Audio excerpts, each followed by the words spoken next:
अस्सलामु अलैकुम। खूब ज महत्वनी बात करवी छे, एवा अपराध विषे बात करवी छे ज्यारे कोईनी साथे आ अपराध घटित थाय छे, पोते पीड़ित बने छे ज्यारे, एटले के साइबर क्राइमनो तो घणीवार पोते शिक्षित होवाना कारणे अन्य बीजा कारणोना कारणे घणीवार शरममां आवीने लोकोनी सामे लावी पण नथी शकतो। पोलीस स्टेशन એટલે સાયબર ક્રાઇમના જે પોલીસ સ્ટેશન બનેલા છે અને જે હેલ્પલાઇનની વેબસાઇટ બનેલી છે 1930 જે નંબર આપેલા છે સાયબર ક્રાઇમ વિશે, એના ઉપર પોતે પોતાનું જે તકલીફ છે તે નથી લાવી શકતા। એના પાછળનું એક જ કારણ છે કે શરમ। આજ મારે વાત કરવી છે એવા દૂષણ વિશે, સાયબર ક્રાઇમનું પ્રમાણ ખૂબ જ વધી રહ્યું છે। જે સમયે ઇન્ટરનેટનો વપરાશ વધ્યો તેની સાથે સાથે સાયબર અપરાધ પણ ખૂબ જ ઘટી રહ્યા છે। અને મારા ઓબ્ઝર્વેશનના હેઠળ મેં ઘણી આના વિશે મેં રિસર્ચ કરી છે। એની અંદર હું ઘણા એવા શિક્ષિત માણસોને પણ પૂછ્યું છે સાયબર ક્રાઇમ એટલે શું, અને મારા જે અમે અઢળક પ્રયાસો કરતા રહ્યા છીએ સાયબર ક્રાઇમ અટકે એવી રીતે પોસ્ટો અને અન્ય એપ્રિલ મે જૂન મહિનાની અંદર જ્યારે એક ફ્રોડ શરૂ થયો હતો ત્યારે અમે ઓડિયોના માધ્યમથી, પોસ્ટની માધ્યમથી અને અન્ય સોશિયલ મીડિયાના માધ્યમથી અમે લોકોએ કોશિશ કરેલી કે ગમે તેમ કરીને જે આ એક સાયબર ક્રાઇમ થઈ રહ્યો છે, લોકોના પરસેવાની કમાણી જઈ રહી છે, એના ઉપર અંકુશ લાગે। પણ શિક્ષિત માણસોને પણ પૂછતા એવા અમને જવાબ મળેલા છે કે સાયબર ક્રાઇમ એટલે શું એની માહિતી અમારી પાસે નથી। ખૂબ જ દુર્ભાગ્યની વાત કહેવાય, એક શિક્ષિત માણસ હોવા છતાં જો સાયબર ક્રાઇમની જાગૃતતા પોતાની અંદર ના હોય તો એ અવશ્ય કેળવવી જોઈએ। સાયબર ક્રાઇમ શું છે, સાયબર ક્રાઇમ કેવી રીતે ઘટે છે, સાયબર ક્રાઇમથી કઈ રીતે બચવું, એની માહિતી મેળવવી અમારા માટે અમારું ફરજ છે, અને એ માહિતી મેળવી અને લોકો સુધી પહોંચાડવી એ પણ અમારી ફરજ છે। જેથી હું આ વિડીયો બનાવી રહ્યો છું, કારણ કે ખૂબ જ પ્રયાસો કરવા છતાં ઘણા લોકોની પરસેવાની કમાણી ગઈ છે અને એ જોઈને મારું હૃદય દ્રવી ઉઠ્યું છે। સૌથી પહેલા આપણે જાણી લઈએ સાયબર ક્રાઇમ એટલે શું છે। સાયબર ક્રાઇમ એવા પ્રકારનો અપરાધ છે જે મોબાઈલ, લેપટોપ કે અન્ય જે તમારું ડિવાઇસ છે એના માધ્યમથી, એટલે કે ઇન્ટરનેટના માધ્યમથી કોઈ પણ પ્રકારની લાલચ, ધમકી, છેતરપિંડી, અપમાનજનક ભાષાનો પ્રયોગ, પાસવર્ડ કે અન્ય ડિજિટલ ડેટાની ચોરી કરવી જે સાયબર અપરાધની શ્રેણીમાં આવે છે। રાજ્યભરમાં અને દેશભરમાં સાયબર ફ્રોડનું પ્રમાણ ખૂબ જ વધી રહ્યું છે। એનું મુખ્યત્વે કારણ મારા અનુસાર એવું થઈ શકે છે કે 100 લોકોની સાથે સાયબર ક્રાઇમ બને છે ત્યારે ફક્ત અને ફક્ત 5 થી 10 લોકો પોતાની ફરિયાદ રજીસ્ટર્ડ કરાવે છે। જે સાયબર ક્રાઇમની હેલ્પલાઇન વેબસાઇટ છે જે અને 1930 જે હેલ્પલાઇન નંબર ભારત સરકારે જારી કરેલો છે તેની ઉપર ખૂબ જ ઓછા પ્રમાણમાં ગુનાઓ દાખલ થતા હોય છે અને ફરિયાદ જે હોય છે એ રજીસ્ટર્ડ થતી હોય છે। થવું એ જોઈએ કે જ્યારે પણ તમારી સાથે સાયબર ક્રાઇમ બને છે તરત જ ઝડપી તાત્કાલિક રીતે એ ગુનાની ઉપર ધ્યાન દોરી અને પગલા લેવા જોઈએ, અને તરત જ 1930 ઉપર જે હેલ્પલાઇન નંબર છે, સાયબર ક્રાઇમ હેલ્પલાઇન નંબર જે ભારત સરકાર દ્વારા જારી કરેલો છે તેના ઉપર ઝડપી જેટલું જલ્દી થાય તેટલું તરત જ જાણ કરવી જોઈએ। એ જાણ કરવાથી તમારો મુખ્યત્વે ફાયદો એવો થાય છે કે તમારું ફાઇનાન્શિયલ નાણાકીય નુકસાન થયું છે તો એ નુકસાન અટકતું થઈ જાય છે। જ્યારે તમે ફરિયાદ કરો છો ત્યારે સાયબર ક્રાઇમની જે ટીમ છે તમારી પાસે ટ્રાન્ઝેક્શન ડિટેલ્સ અને તમારી સાથે જે નાણાકીય વ્યવહાર થયો છે તેની પૂરતી માહિતી માંગે છે, અને એ માહિતી લઈ અને તાત્કાલિક રીતે એ એમાઉન્ટને હોલ્ડ કરવામાં આવે છે। જે અપરાધીના ખાતાની અંદર જે તમારા નાણાં ગયેલા છે એ નાણાંને એ એમાઉન્ટને હોલ્ડ કરી દેવામાં આવે છે બેંક દ્વારા, સાયબર ક્રાઇમની ટીમ મળીને, જેથી તમારા નાણાં કોર્ટની કાર્યવાહીની માધ્યમથી રિટર્ન મળવાની શક્યતાઓ વધી જાય છે। જેથી થવું એ જોઈએ કે જ્યારે પણ તમારી સાથે કોઈ પણ પ્રકારનો સાયબર અપરાધ થાય છે તરત જ 1930 ઉપર જઈ અથવા સાયબર ક્રાઇમની વેબસાઇટ ઉપર જઈ અને તરત જ પોતાનો ગુનો રજીસ્ટર્ડ કરાવવો જોઈએ। એમાં કોઈ પણ પ્રકારનો વિલંબ ન કરવો જોઈએ।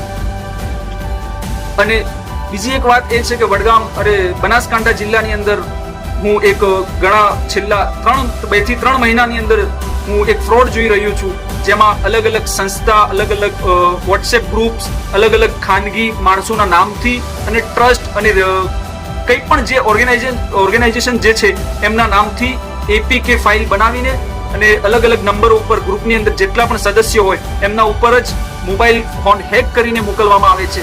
અને જ્યારે માણસ ગફલતની અંદર થઈ શકે કાં તો અજ્ઞાનતાની અંદર થઈ શકે એ ચીજ એપ્લિકેશનની ઉપર ક્લિક કરીને ડાઉનલોડ કરે છે, ત્યારે એક આયોજનપૂર્વક અપરાધી તમારા ડિવાઇસને કમ્પ્લીટલી હેક કરી નાખે છે.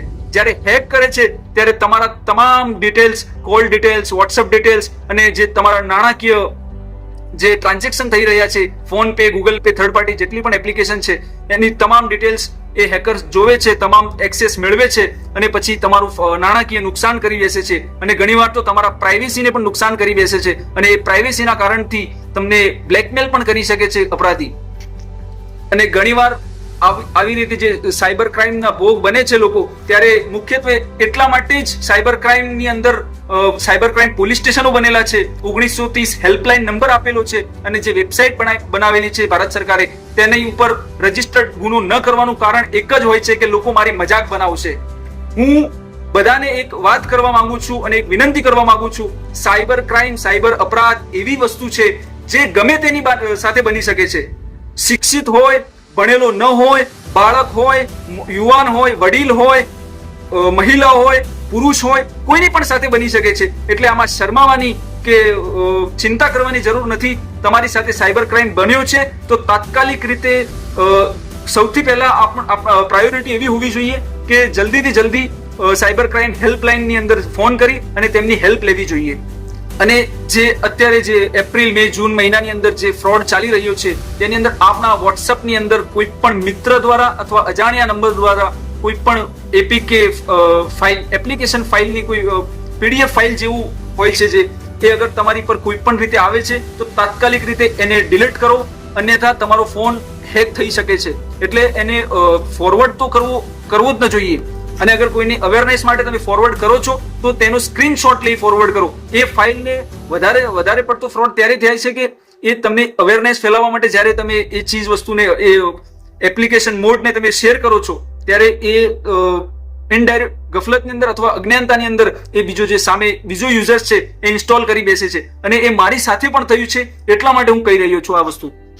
અને જો તમે અજ્ઞાનતાની અંદર અથવા ગફલતના કારણે તમે એ વસ્તુને અડકી ચૂક્યા છો અને એને ઇન્સ્ટોલ કરી ચૂક્યા છો તો તરત જ એપ મેનેજમેન્ટમાં જઈ અને જે તમને એવું લાગતું હોય કે આ અનનોન સોર્સથી આવેલી એક એપ્લિકેશન છે જેનું કોઈ નામ નથી, કોઈ ડિટેલ્સ નથી, તો એવી એપ્લિકેશનને તરત જ રિમૂવ કરી દેવી જોઈએ. અને જે કોઈ મોબાઈલનો નિષ્ણાત હોય, જે એક્સપર્ટ હોય, મોબાઈલની અંદર બધી ચીજ વસ્તુઓ જાણતો હોય, એવા વ્યક્તિ સુધી તમારો મોબાઈલ અવશ્ય પહોંચાડવો જોઈએ. નહીંતર તમારો સમગ્ર ડેટા, સમગ્ર નાણાકીય જેટલા પણ તમે ટ્રાન્ઝેક્શન કરી રહ્યા છો તરત જ તેને રોકી દેવા જોઈએ. અન્યથા તમે બહુ મોટું જે તમારી પ્રાઇવેસીનું નુકસાન પણ કરી બેસો છો અને નાણાકીય નુકસાન પણ કરી શકો છો. અને ફરીવાર મારી એક વિનંતી છે કે ક્યારે પણ તમારી સાથે સાયબર ક્રાઇમ બને છે તરત જ 1930 ઉપર જાણ કરી અને તમારા જે પણ ટ્રાન્ઝેક્શન થયા છે નાણાકીય, એની ડિટેલ્સ સાયબર ક્રાઇમ સુધી અવશ્ય પહોંચાડવી. અને હું જ્યાર સુધી કેસ જોયા છે ત્યાર સુધી તમારું નાણાકીય નુકસાન તમને રિટર્ન મળી શકે છે બેંકની અંદર કોર્ટ કાર્યવાહીના માધ્યમથી, જેથી એની અંદર કોઈ પણ વિલંબ ન કરવો જોઈએ. અને એક બીજી વસ્તુ છે કે સાયબર જ્યારે પોસિબલ જ નથી કે આપણને એમાઉન્ટ મળી શકે છે તો કેમ કરવું જોઈએ? મારું એક એવું માનવું છે કે સાયબર ક્રાઇમની અંદર ફરિયાદ અવશ્ય કરવી જોઈએ. જેના એક બીજો પણ ફાયદો છે, જ્યારે કોઈ ફ્રોડ એમાઉન્ટ તમારી અંદર અપરાધી નાખે છે તો તમારી ઉપર પણ સાયબર ક્રાઇમ બની શકે છે. ત્યારે તમે સાયબર ક્રાઇમની અંદર તમારો ગુનો દાખલ કરેલો હશે તો તમે એ ચીજને પુરાવા હેઠળ મૂકી શકશો કે મારી સાથે પણ સાયબર ક્રાઇમ થયો છે, જેથી આપ પણ ફસાવાની સંભાવનાઓ ઓછી થઈ જાય છે. આજના વિડીયોમાં આટલું જ કહેવું છે. મારી સાથે કેમેરા પર્સન છે અયાઝ મેમણ. હું આપની વિદાય લઉં છું.